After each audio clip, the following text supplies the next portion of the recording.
Stanley Kubrick é um dos maiores diretores de cinema com uma filmografia curta e exemplar. Entre os seus 13 longas feitos, tem só umas coisinhas bem bobas, tipo 2001, Uma Odisseia no Espaço, Laranja Mecânica, O Iluminado, coisas simples. E além de ter se tornado uma referência pela sua inventividade, o Kubrick também é conhecido pelo seu perfeccionismo que beira a loucura e que chegou a enlouquecer algumas pessoas pelo caminho, em especial Shelley Duvall nas gravações insanas de O Iluminado. Hoje a gente vai conversar sobre alguns bastidores da trajetória do Kubrick e principalmente sobre esse, que é o maior filme de terror de todos os tempos. Vem comigo! Eu sou a Debs e esse é o Desenrola Cinema.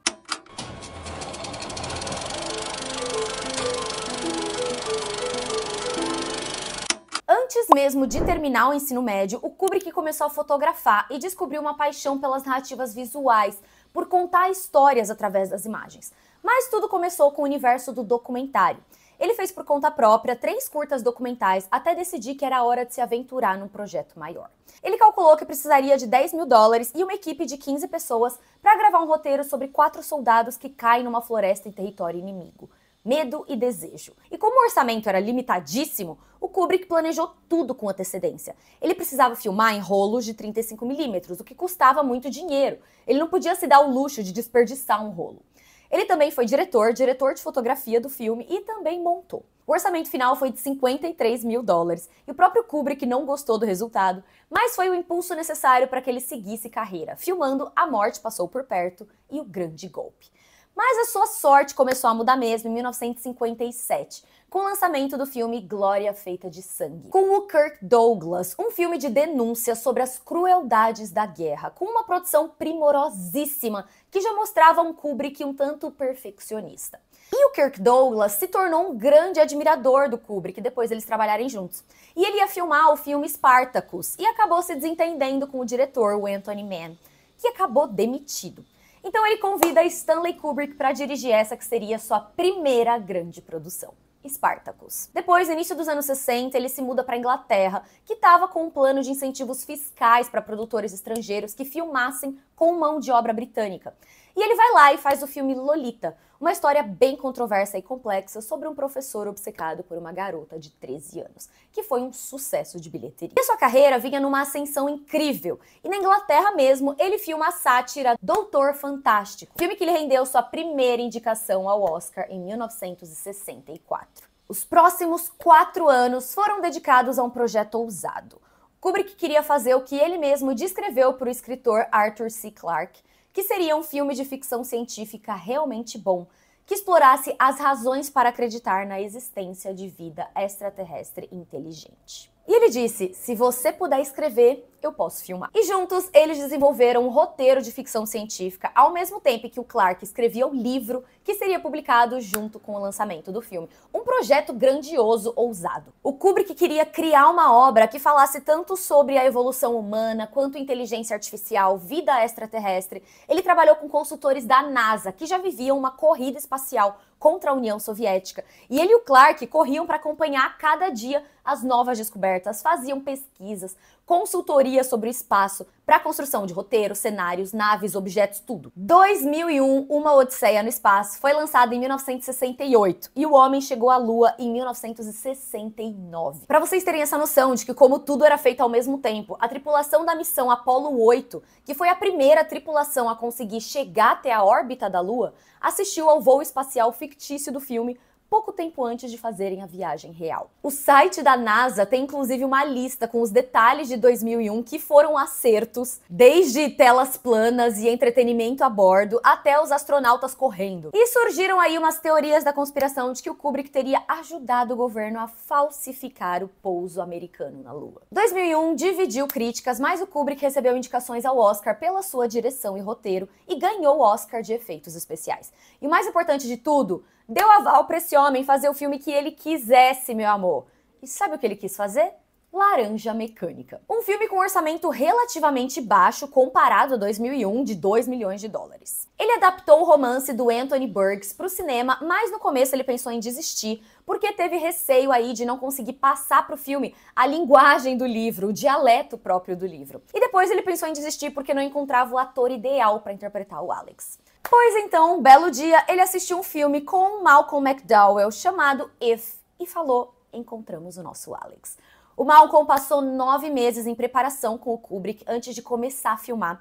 E eles assistiam juntos vários filmes violentos que abordavam temas como campos de concentração, desova de corpos, cenas que o Kubrick considerava usar na sequência de terapia de aversão que o Alex sofre no filme. As filmagens duraram 6 meses e foram as filmagens mais rápidas da carreira do Kubrick. 6 meses. Pra vocês terem noção, em geral, um filme é filmado em 4 semanas, a 8 semanas, mas geralmente não chega a 6 meses, não. E essa foi a mais curta dele. E aqui a gente já tem alguns relatos interessantes pra você entender melhor como Stanley Kubrick trabalhava. O próprio Malcolm McDowell contou pro The Guardian que tinha uma cena em que um policial cospe no personagem dele, o Alex. E na gravação, o Kubrick falava, tipo, você consegue cuspir certinho no nariz dele? E fazia eles refazerem essa cena de cuspe tantas vezes, porque ele queria que a saliva escorresse perfeitamente, que fosse muito humilhante. E o Malcolm, obviamente, ficava puto. Ele também contou que na preparação pro personagem, o Kubrick mostrou pra ele a foto de um paciente de cirurgia ocular, usando aquelas travas na pálpebra. E perguntou, será que você consegue ficar com isso? E ele, tipo, de jeito nenhum, pois ele ia ficar assim. O Kubrick chamou um médico pra anestesiar os olhos dele e ele aguentar gravar com aquele negócio. Mas assim, essas cirurgias são feitas com o paciente deitado, né, e não sentado, vendo vídeos. E ele disse que essa trava ficava escorregando e arranhava o olho dele. Arranhava a córnea dele. E quando o efeito da anestesia passou, ele sentia tanta dor que batia a cabeça na parede. E aí ele completa falando assim, mas nessa hora Stanley estava mais preocupado com quando ele conseguiria a próxima injeção de anestesia. E aí ele até conta, assim, uma trapaça que o Kubrick teria feito com ele, em que o Malcolm pediu $100 mil mais 2,5% do valor de bilheteria para fazer esse filme. E aí o Kubrick disse, olha, os $100 mil a gente consegue pagar, mas os produtores não aceitaram pagar esse 2,5% de bilheteria. E ele disse, tá, vai, eu faço o filme. Só com o cachê mesmo. Pois depois ele descobriu que o estúdio tinha sim enviado a parte dele de 2,5% através do Kubrick, que nunca repassou esse dinheiro para ele. Ele disse, foi uma péssima maneira de me tratarem depois de eu ter me dedicado tanto, mas eu superei. Fazer esse filme me colocou na história do cinema. E colocou mesmo. O filme foi um sucesso no mundo, se tornou um marco tanto em linguagem cinematográfica quanto pelo debate sobre a questão de gangues e a violência na sociedade. O Kubrick recebia cartas com ameaças de morte, ele vivia na Inglaterra, né? Todos os filmes desde Lolita foram feitos na Inglaterra, por conta daqueles incentivos fiscais que eu comentei antes, lembra? E a polícia recomendou que ele tirasse o filme do ar, e ele tirou no Reino Unido. Mais 4 anos se passaram de preparação para o próximo filme, Barry Lyndon, que foi um fracasso de bilheteria. Com isso em mente, o Kubrick decidiu que o seu próximo projeto seria uma adaptação literária. E ele escolheu o gênero do horror para isso. E chegamos a ele, o filme que eu mais queria comentar nessa lista, O Iluminado. Adaptado do romance do Stephen King de 1977, O Iluminado conta a história do Jack, um alcoólatra em recuperação que vai trabalhar como zelador no Hotel Overlook, no Colorado, com um histórico bem perturbador. O antigo zelador assassinou a família e tirou a própria vida. Mesmo assim, ele aceita esse trabalho e vai com a própria família pro hotel, e o resto você já sabe. É um roteiro que exige que os atores aumentem a intensidade do drama a cada cena, é uma escalada. Os personagens vão ficando mais perturbados ao longo do filme. E o Kubrick exigia essa escalada dos atores, assim, tipo um maníaco. A filmagem, que deveria durar 6 meses, durou 1 ano. Em parte porque o set de filmagem pegou fogo, que assim, há de se considerar, né? Mas muito dessa demora também foi causada por esse perfeccionismo de Stanley Kubrick, que se traduz em muitas repetições de cenas e atores e equipes chegando ao limite. E ideias que estavam na cabeça dele, mas que nem sempre eram fáceis de compreender. Apesar de ser tão detalhista, tiveram cenas, por exemplo, que ele quis gravar que nem estavam no roteiro. Ou cenas que eram super genéricas no roteiro, tipo, Danny tem uma visão horrível. Tá, mas o que isso significa? O Kubrick ia pensar na hora e descobrir. Pra ele, o roteiro era realmente só um ponto de partida. Ele mantinha, inclusive, os roteiristas longe do set de filmagem. Ele deixou até o próprio Stephen King, autor do livro, que imaginou que seria consultado, né? Mas ficou de fora. Não é assim que o Kubrick trabalha. Em partes, assim, eu concordo sinceramente. Já comprei os direitos de adaptação, querido? Você já fez seu trabalho? Tchau. Mas o Stephen King não gostou muito disso não, nem de não ser incluído no processo e nem do resultado final. Mas primeiro vamos falar sobre essas gravações. O Iluminado foi um projeto gigantesco. O assistente de direção, Brian Cook, disse pra BBC que tinham 300 funcionários na folha de pagamento antes mesmo do filme começar. O Iluminado é um marco não só para o gênero do terror, mas para a linguagem técnica do cinema, com o uso do Steadicam, que é um equipamento que estabiliza a câmera para que o operador consiga gravar com ela na mão, se movimentando sem que a imagem fique tremida, sabe? E o Steadicam é usado em O Iluminado como uma proposta narrativa. A câmera raramente fica parada nesse filme. Isso traz uma tensão extra aí pro trabalho dos atores, é maravilhoso. Mas as exigências técnicas eram assim, tenebrosas. Eles tinham que correr pelos corredores do hotel, seguiam o Danny na bicicleta, ou a Shelley Duvall enquanto ela corria e fugia. O Garrett Brown, que foi o cara que inventou o Steadicam, ele trabalhou nesse filme. E ele disse que esse trabalho era como mover um piano e tocá-lo ao mesmo tempo. Porque enquanto você tá ali usando toda a sua força física para controlar esse equipamento, ele precisa parecer muito leve, preciso, artístico. O espectador precisa ver um movimento perfeitamente executado enquanto você tá lá se matando para andar com toda essa parafernália no corpo, entende? Agora imagina fazer isso de novo e de novo e de novo, porque o Kubrick repetia a mesma cena 60 vezes. Pois o Garrett Brown adorou, ficou felizão, porque ele disse que ajudava ele a aprimorar o Steadicam, esse equipamento que ele tinha desenvolvido. Então pra ele, meu bem, tava ótimo, ele virou um fã absoluto de Stanley Kubrick. Ele disse: "Sejamos honestos, Kubrick é o cara. Ele é o único diretor em atividade que detém autoridade absoluta sobre seu projeto, da concepção à impressão. O tecnólogo supremo, mas além disso, sua tecnologia serve a uma visão mais ampla, que é exclusivamente sua." E sobre gravar cenas repetidamente, né, o Kubrick tentou se defender e jogou a culpa nos atores, dizendo assim: "Isso acontece quando os atores não estão preparados. Você não pode atuar sem conhecer os diálogos. Se os atores precisam pensar nas palavras, não conseguem trabalhar na emoção. Então você acaba fazendo 30 tomadas de uma única cena. E ainda assim, você consegue ver a concentração nos olhos deles. Eles não sabem as falas. Então você simplesmente filma e espera conseguir extrair algo daquilo aos poucos." A atriz Shelley Duvall, que interpretou a esposa do protagonista, a Wendy, disse que o Kubrick não parava antes de 35 takes da mesma cena. E ela diz: 35 takes, correndo, chorando e carregando um menino, fica difícil. E ele faz uma performance completa desde o primeiro ensaio. A personagem da Shelley, a Wendy, é quem vive todo o terror do filme. Ela é quem precisa fugir, é quem tá apavorada, fugindo do louco do Jack Nicholson o filme inteiro, e aumentando a tensão e o desespero a cada cena.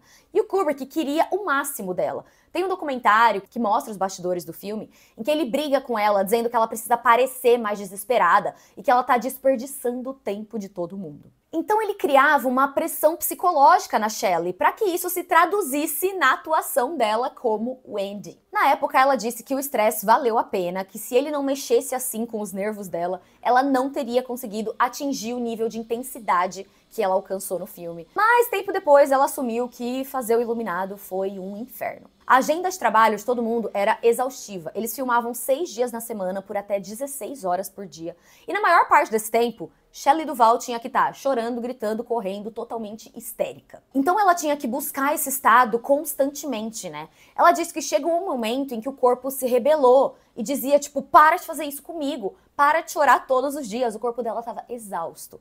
E o Jack Nicholson falava: "Eu não sei como você consegue." E ela entrou em um estado de tensão e desespero constante. Ela disse que o corpo chegou num ponto em que ele já estava programado para chorar, para tremer, para sentir essa tensão o tempo todo. E numa entrevista para o Hollywood Reporter, ela foi perguntada se achava que o Kubrick tinha sido cruel ou abusivo com ela, que é o que muita gente pensa, que ele ultrapassou todos os limites nessa filmagem, e ela respondeu assim: "Ele tem essa característica, ele definitivamente tem. Mas acho que principalmente porque pessoas foram assim com ele em algum momento do passado. Ele foi muito caloroso e amigável comigo. Passou muito tempo comigo e com o Jack. Ele só queria sentar e conversar por horas enquanto a equipe esperava. E a equipe dizia: Stanley, temos cerca de 60 pessoas te esperando. Mas era um trabalho muito importante." E caso você ainda não tenha entendido o nível do estresse no set, o Iluminado entrou no livro dos recordes com uma cena específica que se tornou a cena de diálogo com o maior número de takes já feitos. Foi uma cena em que o personagem do Dick conversa com o menino, Danny, sobre a habilidade de brilhar. Essa cena foi refeita 127 vezes. 127 vezes dizendo: ação, grava, corta. Durante essa entrevista para o Hollywood Reporter, a entrevistadora disse que a Shelley Duvall quis rever o filme. E ela ligou no celular e disse que nunca vai esquecer a experiência de ver Shelley Duvall, 71 anos, assistindo seu eu de 30 bater com um taco de beisebol no Jack Nicholson. Ela disse: "Por que você está chorando?", pergunto a Shelley Duvall. "Porque filmamos isso por umas 3 semanas. Ela respondeu: "Todos os dias. Foi muito difícil. O Jack era tão bom, tão assustador, só consigo imaginar quantas mulheres passam por esse tipo de coisa." Quando o Iluminado estreou nos Estados Unidos nos anos 80, a crítica foi meio confusa e até hostil. A Variety disse: "Quanto mais louco Nicholson fica, mais idiota ele parece." Shelley Duvall transforma a esposa calorosa e simpática do livro em uma histérica, afetada e semi-retardada. A bilheteria também não foi grandiosa, o filme não ficou nem entre os 10 maiores filmes do ano nos Estados Unidos, não foi indicado a Globo de Ouro nem ao Oscar, pelo contrário, o Kubrick foi indicado ao Framboesa de Ouro de pior diretor. E como eu disse, o Stephen King detestou a adaptação. Ele disse que o filme é lindo visualmente, mas deu a entender que ele não tem estrutura. Disse que é tipo um Cadillac grande e lindo, mas sem motor. E que o Kubrick não compreende o gênero do terror. E o Deadline, anos depois, perguntou se a opinião dele tinha mudado. E ele respondeu: "Eu sinto o mesmo, porque o personagem Jack Torrance não tem arco naquele filme. Absolutamente nenhum arco. Quando vemos Jack Nicholson pela primeira vez, ele está no escritório do Sr. Ullman, o grande gerente do hotel. E ele é louco. Tudo que ele faz é ficar mais louco. No livro, ele é um cara que tá lutando com a sua sanidade e finalmente a perde. Pra mim, isso é uma tragédia. No filme, não há tragédia, porque não existe uma mudança real. Do tipo, ele é louco do começo ao fim." E aí ele diz: "Mas eu conheço o Kubrick, não tenho dúvida de que ele é um diretor inteligente. Ele fez filmes que significam muito pra mim. Doctor Strangelove, por exemplo, e Pets of Glory. Acho que ele fez coisas incríveis, mas nossa, ele era um homem realmente isolado. No sentido de que, quando você o conhecia e conversava com ele conseguia interagir de uma maneira perfeitamente normal. Mas você nunca sentia que ele estava ali por completo. Ele estava dentro de si mesmo." Eu amo O Iluminado, é um dos meus filmes de terror preferidos, junto com Carrie, que eu já comentei em outro vídeo. Mas é um fato que os métodos de produção do Kubrick se tornaram também marcas da sua carreira. Não à toa ele fez poucos filmes, foram 13 longas, o que é nada. Mas foram trabalhos suficientes para que ele se tornasse um dos diretores mais grandiosos e controversos, não só por isso que eu citei, mas pelas próprias narrativas. O Kubrick nunca fez filmes óbvios, né? Pelo contrário, são filmes que lidam com os defeitos da sociedade, com o horror, com temas que te fazem olhar para si mesmo, duvidar de um comportamento, torcer por personagens difíceis. Nada em Stanley Kubrick é simples. Me conta qual a sua opinião sobre o Kubrick, quais outros temas vocês querem ver por aqui. Eu quis abordar esses filmes principalmente aqui, mas é óbvio que a carreira dele vai muito além disso. Me conta se vocês querem mais coisas. Vamos continuar conversando nos comentários. A gente se vê no próximo Desenrola Cinema. Fiquem bem e um beijo!